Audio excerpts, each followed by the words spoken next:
Welcome to pin point friends once again. आज मैं फिर से एक बार आप लोगों के सामने निफ्टी का एनालिसिस लेके आया हूँ। आने वाला हफ्ता में निफ्टी में क्या हो सकता, क्या क्या पॉजिटिव और नेगेटिव पॉइंट निकल रहा है, इसका चर्चा पे आऊँगा। पिछले हफ्ता निफ्टी ने कैसा बिहेव किया, हम लोगों का एनालिसिस क्या था। मैं आप लोगों को सीधा सीधा बताया था कि बाय ऑन डिप्स पे रहिए। ये बाज़ार जब तक ट्रेंडिंग है, जब तक ऊपर की तरफ चल रहा है, तब तक आपको मजबूरन, आप चाहे या ना चाहे, आपको बाय ऑन डिप्स पे ही रहना पड़ेगा। जब तक ये अपना लेवल नहीं तोड़ रहा है, जब तक सिग्नल नहीं दे रहा है कि मैं नीचे जाने वाला हूँ, ट्रेंड रिवर्स का कोई सिग्नल नहीं दे रहा है, तब तक आपको ट्रेंड के साथ ही चलना यही सही है। फ्रेंड्स, पिछले हफ्ता जहां हम लोग बाज़ार छोड़ के गए थे, उससे काफ़ी ऊपर बाज़ार आ पहुंचा है। करीब 250 पॉइंट का movement close to close basis पे वीक टू वीक पे आप लोगों को देखने को मिल रहा है। तो उम्मीद यही करूंगा कि सारे ट्रेडर्स लोगों को मुनाफा हुआ होगा। फ्रेंड्स, आने वाला हफ्ता का चर्चा स्टार्ट करने से पहले मैं आप लोगों को यही रिक्वेस्ट करूंगा कि आप लोग वीडियो को लाइक और शेयर ज़रूर कीजिए। और जो भी लोग टेक्निकल एनालिसिस सीखना चाहते हैं, वीडियो के नीचे डिस्क्रिप्शन बॉक्स में मेरा कॉन्टैक्ट नंबर 9830336644 दिया हुआ है। उस नंबर पे फ़ोन के ज़रिए या व्हाट्सएप के ज़रिए आप लोग संपर्क कीजिए मेरे साथ टेक्निकल एनालिसिस सीखने के लिए। फ्रेंड्स, आने वाला हफ्ता का चर्चा के शुरुआत में ही आप लोगों को ये कहूँगा कि इस हफ्ता चर्चा करने का कुछ है नहीं। बाज़ार लाइफ टाइम हाई पे है। आज के डेट में, फ्राइडे के डेट में लाइफ टाइम हाई देखने को मिला 16,722 का, और ये लाइफ टाइम हाई क्लोजिंग भी बाज़ार दिखाया है। डेली बेसिस पे, वीकली बेसिस पे कुछ भी कहिए, ये 16,705 जो कि 16,700 के ऊपर का क्लोजिंग है, ये दिखा है। तो इसमें नेगेटिव पॉइंट ढूंढना बहुत ज़्यादा सही नहीं है। मेरे को कुछ दिखाई भी नहीं दे रहा है नेगेटिव पॉइंट। फिर भी मैं इस सप्ताह में आप लोगों को यही कहूँगा कि कॉशस होइए। बाज़ार में अभी थोड़ा सा कॉशस होने का ज़रूरत है। मैं बिल्कुल ऐसा नहीं कहूँगा कि आप लोग शॉर्ट कर दीजिए बाज़ार को, बाज़ार गिर जाएगा, नहीं। जब तक बाज़ार ट्रेंडिंग है ठीक है, पर कभी कभी ऐसा वक्त भी आता है जब बाज़ार में थोड़ा सा रेस्ट लेना चाहिए ट्रेडिंग के ऊपर, या थोड़ा सा कॉशस होकर ट्रेड करना चाहिए। अभी उस सिचुएशन बाज़ार में बन गया है। मैंने आज से 2 हफ्ता पहले आप लोगों के साथ कुछ चर्चा किया था वीडियो में, जहाँ पे मैंने आप लोगों को बताया था कि 16,700 एक लेवल है जिस लेवल तक बाज़ार जा सकता है, और बाज़ार वो लेवल आ गया है और उस लेवल के ऊपर क्लोजिंग भी दे दिया है। तो क्या ये ब्रेकआउट हो गया है, बाज़ार और भी ऊपर जा सकता है? देखिए, होने का कुछ भी हो सकता है, पर थोड़ा कॉशस होके चलना सही है, ऐसा मेरा मानना है। मैं ऐसा क्यों कह रहा हूँ? क्योंकि देखिए, अभी बाज़ार में सब कुछ पॉजिटिव दिखाई दे रहा है, सब कुछ पॉजिटिव। अगर बोले तो कोरोना इशूज़ नहीं है फ़िलहाल। थर्ड वेव जो उम्मीद किया गया था आने वाला है, वो उसका कोई जिक्र नहीं चल रहा है मीडिया में। दूसरा पॉइंट, जो अफ़गानिस्तान इशू है, वो भी बाज़ार चेक देख लिया है, बाज़ार उसके ऊपर कोई रिएक्शन नहीं दिखाया। तीसरा, जो यूएस में टेपरिंग का जो बात चल रहा था, बॉन्ड बाइंग घटाया जाएगा, ऐसा बातें चल रहा था, तो वो भी आज नतीजा निकल गया। वो लोग अभी फ़िलहाल कुछ नहीं कर रहा है। इसके चलते यूएस मार्केट भी काफ़ी ऊपर ट्रेड कर रहा है आज के डेट में। तो सारा कुछ पॉजिटिव है। अभी बाज़ार में नेगेटिव देखने को कुछ मिल नहीं रहा है। इसीलिए मैं कह रहा हूँ, क्योंकि बाज़ार में कुछ नेगेटिव देखने को नहीं मिल रहा है, तो बाज़ार में डर नहीं है। तो यहाँ पे ही थोड़ा सा कॉशस होना चाहिए। जब सारे लोग ग्रीडी हो जाता है, तब आपको थोड़ा फेयरफुल होना चाहिए। जब सारा लोग फेयरफुल था, तब तो हम लोग ग्रीडी थे, पर अभी थोड़ा सा फेयरफुल हम लोगों को होने को मांगता है। आप कह रहे हैं बेवजह आप ज्ञान दे रहे हैं। अगर आपको ये लगे ज्ञान, तो मैं उसके लिए माफ़ी मांग लेता हूँ, पर ये लेसन देना ज़रूरी है, इसीलिए मैंने ये लेसन आप लोगों के साथ शेयर किया। देखिए टेक्निकल बात बहुत ज़्यादा करने का कुछ है ही नहीं। बाजार शॉर्ट टर्म ट्रेंड लाइन के ऊपर ही ट्रेड कर रहा है। आज फिर से एक बार उसी ट्रेंड लाइन को सपोर्ट लिया है, ये आपको देखने को मिल रहा है। यहाँ पे बाजार अगर देखें तो 9 जो सिंपल मूविंग एवरेज है उससे काफ़ी ऊपर है, 20 सिंपल मूविंग एवरेज से भी काफ़ी ऊपर है, और 9 simple moving average 20 simple moving average से बड़ा है, और प्राइस उसके ऊपर है। तो ये भी सीधा, और दोनों मूविंग एवरेज अपवर्ड है, ये भी बाजार को टेक्निकली सपोर्ट दे रहा है अच्छा खासा। इसके साथ साथ अगर देखेंगे तो ग्लोबल मार्केट से सपोर्ट मिल रहा है। जैसे मैं कह रहा हूँ कि हर दिन यूएस मार्केट, यूरोपियन मार्केट बढ़ रहा है। एशियन मार्केट में थोड़ा बहुत करेक्शन बीच में दिखाया, अभी भी कुछ कुछ इंडेक्सेस डाउन चल रहा है, पर हमारा बाजार उसको नज़रअंदाज कर रहा है। ये कितना सही है कितना गलत है इसके ऊपर तो मैं टिप्पणी नहीं कर सकता, उतना हिम्मत मेरा है नहीं, पर मैं ये कह रहा हूँ हमारा बाजार नज़रअंदाज कर रहा है फिलहाल। ये सारा पॉजिटिव है। अगर आरएसआई भी देखेंगे तो आरएसआई 70 के ऊपर चल रहा है, 73 के ऊपर चल रहा है डेली आरएसआई, तो ऐसा कुछ खराबी नहीं दिखाई दे रहा है। तो टेक्निकली मेरे को यहाँ पे कोई पॉइंट मेरा नहीं निकल रहा है कि मैं आप लोगों को कहूँ कि नहीं बाज़ार में कोई दिक्कत है, कोई नेगेटिव पॉइंट है, ऐसा नहीं है। पर मैं आप लोगों को जो पॉइंट कुछ शेयर करूँगा कोशिश करने के लिए, वो ये है कि देखिए फ्रेंड्स, यहाँ पे जो आरएसआई है, आरएसआई में हमें डाइवर्जेंस नज़र आ रहा है। ये डेली आरएसआई पे देखिए, ये जो हाई था 16701, उसके ऊपर 16722 का हाई लगा, पर आरएसआई नीचे है। जो उस दिन का जो हाई था वो 77 था उस वक्त, 17 अगस्त का आरएसआई, और आज के डेट में आरएसआई 73 पे है। तो यहाँ पे डाइवर्जेंस देखने को मिल रहा है। इसके साथ साथ मैं एक पॉइंट आप लोगों को बताऊंगा, जो कि ये जो 20 एसएमए हैं, बाजार कितना भी बुल मार्केट में रहे, बुल फेस में रहे, जो भी करे, ये एक मैग्नेट की तरह होता है। ये जो 20 एसएमए एक मैग्नेट की तरह होता है, ये प्राइस को हमेशा अपना और खींच लेता है। और ये एक महीना एक हफ्ता, मतलब 5 हफ्ता, 4 to 5 वीक्स के अंदर एक बार 20 एसएमए बाजार टेस्ट करने आता है। फिर वहाँ से अगर अप ट्रेंड हो तो ऊपर चला जाता है, डाउन ट्रेंड हो तो नीचे चला जाता है। तो फिलहाल लास्ट बाजार डेली 20 एसएमए को टेस्ट किया था 30 जुलाई को, करीब एक महीना हो गया। बाजार काफ़ी ऊपर है 20 एसएमए से। तो 20 एसएमए फिलहाल खड़ा है 16,378 पे। फ्रेंड्स, अगर बाजार 20 एसएमए को टेस्ट करने आ जाता है किसी भी कारण से, तो भी यहाँ से 300-350 पॉइंट का करेक्शन देखने को हम लोगों को मिल सकता है। और आप लोगों को पता है कि ये बाज़ार में इंडेक्स वाइज तो बाज़ार ऊपर जा रहा है, पर लोगों का पोर्टफोलियो का वैल्यू गिर रहा है, क्योंकि मिड कैप और स्मॉल कैप उतना अच्छा परफॉर्म नहीं कर रहा है, और लार्ज कैप में भी चुनिंदा कुछ शेयर के जरिए बाज़ार को ऊपर खींचा जा रहा है, सारे शेयर्स परफॉर्म नहीं कर रहा है। तो ये अगर थोड़ा बहुत भी करेक्ट कर जाता है, उसमें अगर मिड कैप और स्मॉल कैप गिर जाता है तो आपका नुकसान ज़्यादा हो सकता है। इसीलिए मैं थोड़ा सा कोशिश इस पॉइंट के ऊपर कर रहा हूँ। इसके साथ साथ मैं आप लोगों को वीकली चार्ट के ऊपर एक बार लेके जाऊंगा।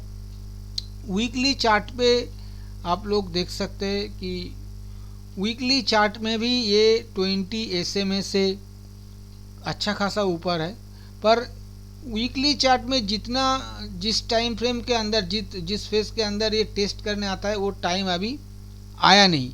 तो इसलिए वीकली चार्ट के ऊपर उतना ज़्यादा डरने का ज़रूरत नहीं। जो डरने वाला बात वीकली चार्ट पे है वो ये है कि RSI divergence, daily RSI 73, weekly RSI 72, दोनों ओवरबॉट जोन में है।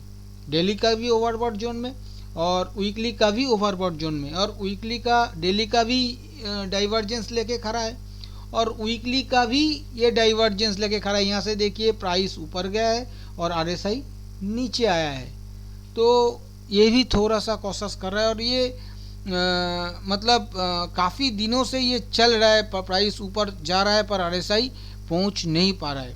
इसके साथ साथ मैं आप लोगों को मंथली चार्ट पे एक बार लेके जाऊंगा फ्रेंड्स। देखिए मंथली चार्ट पे जो हो रहा है, मंथली चार्ट पे एक चीज़ के ऊपर गौर से नज़र कीजिए, वो ये है कि 20 simple moving average. 20 simple moving average फिलहाल 12,750 पे खड़ा है और मार्केट है 16,700, 4,000 पॉइंट ऊपर है। इतना बड़ा डिविएशन मैंने अपना 20 साल के, ये जो 20 साल से ज़्यादा हो गया मेरा स्टॉक मार्केट कैरियर में, मैंने इतना ज़्यादा डिविएशन लेते हुए 20 मंथली SMA से प्राइस को कभी नहीं देखा है। इवन 2008 में भी नहीं देखा है। 2008 का भी मैं आप लोगों के सामने चार्ट ओपन किया, यहाँ पे भी अगर आप देखेंगे तो उतना ज़्यादा डिविएशन 20 मंथली SMA से नहीं लिया था प्राइस, जितना डिविएशन फिलहाल ले चुका है। ये सब इसलिए बता रहा हूँ फ्रेंड्स, थोड़ा सा कोशिश होने के लिए। इसके मतलब ये नहीं है कि कल बाजार अगला हफ्ता गिर जाएगा या उसके अगला हफ्ता गिर जाएगा या यहाँ पे जाके शॉर्ट कर देना सही है। शॉर्ट तभी करना सही है जब ट्रेंड रिवर्स करेगा। जब तक ये सिग्नल नहीं देगा तब तक शॉर्ट पे नहीं जाना चाहिए, तब तक बाय ऑन डिप्स पे ही रहना चाहिए। पर बाय ऑन डिप्स भी कितना दिन करेंगे? एक टाइम ऐसा आता है जब ट्रेडिंग थोड़ा बहुत रुकना चाहिए, थोड़ा बहुत रेस्ट लेना चाहिए, थोड़ा बहुत कोशिश होकर ट्रेड करना चाहिए। मैं सिर्फ अभी मेरा आज इस हफ्ता में सिर्फ आप लोगों को यही बता रहा हूँ कि थोड़ा सा कोशिश होइए। इसके पीछे और एक पॉइंट मैं आप लोगों को बता रहा हूँ। S&P 500 US का एक मेजर इंडेक्स, S&P 500 आज के डेट में वहाँ पे ट्रेड हो रहा है 45.10-11 पे ट्रेड हो रहा है। और S&P 500 का चार्ट भी अगर देखेंगे आप लोग तो वहाँ पे 45.20 पे एक अच्छा खासा रेजिस्टेंस है, जो विच का टॉप है वो 45.20 के आसपास है। तो वो निकाल पाएगा इतना आसानी से, ऐसा हमें नहीं लग रहा है, क्योंकि पिछले 4-5 दफ़ा उसी मतलब ट्रेंड लाइन से S&P 500 नीचे की तरफ फिसल गया और नीचे का ट्रेंड लाइन का सपोर्ट ले लिया। तो वो भी अगर S&P 500 अगर 45.20 का रेजिस्टेंस ले लिया तो वहाँ भी 150-200 पॉइंट का करेक्शन देखने को मिल सकता है, जो कि 3-4% का करेक्शन माना जाएगा। तो हो सकता है आने वाले दिनों में अगर S&P 500 गिरे तो हम लोग नहीं भी गिर सकते हैं, पर हम लोग बढ़ भी नहीं सकते हैं, खामोश हो सकता है हमारा इंडेक्स। इसीलिए मैं आप लोगों को ये पॉइंट बता रहा हूँ कि अभी टाइम हो सकता है। देखिए 16,700 पे निफ्टी है, अगर अगला हफ्ता आके मैं जब वीडियो बनाऊँगा हो सकता है ये 17,000 पे चला जाए। मैं उसके ऊपर कोई टिप्पणी नहीं कर रहा हूँ। 17,000 पे जाएगा तो मेरे को 17,000 ही बताना पड़ेगा। आप लोग ऐसा गलती से भी मत कहिएगा कि पिंटू दा आप तो बोल के गए थे कि बाज़ार गिर जाएगा। मैं कभी भी ऐसा नहीं बता रहा हूँ कि बाज़ार गिर जाएगा, मैं सिर्फ थोड़ा सा कोशिश कर रहा हूँ। भैया इतना दिनों से हम लोग बुलिश थे, अच्छा खासा पैसा भी बनाया है बाय ऑन डिप्स करके, ब्रेकआउट बाय करके, पर अभी के सिनेरियो में थोड़ा सा कोशिश होना चाहिए। बाय ऑन डिप्स पे बिल्कुल बने रहिए स्टॉप लॉस के साथ, पर ब्रेकआउट बाय थोड़ा सा कोशिश होके लीजिएगा। ऊपर की रेंज में शेयर्स खरीदने में थोड़ा सा मतलब देख के खरीदिए। लार्ज कैप है तो ठीक है, मिड कैप स्मॉल कैप में थोड़ा सा जल्दबाजी मत कीजिए खरीदने में। यही मेरा पॉइंट है, यही मेरा बताने का मकसद है, दूसरा कुछ नहीं है।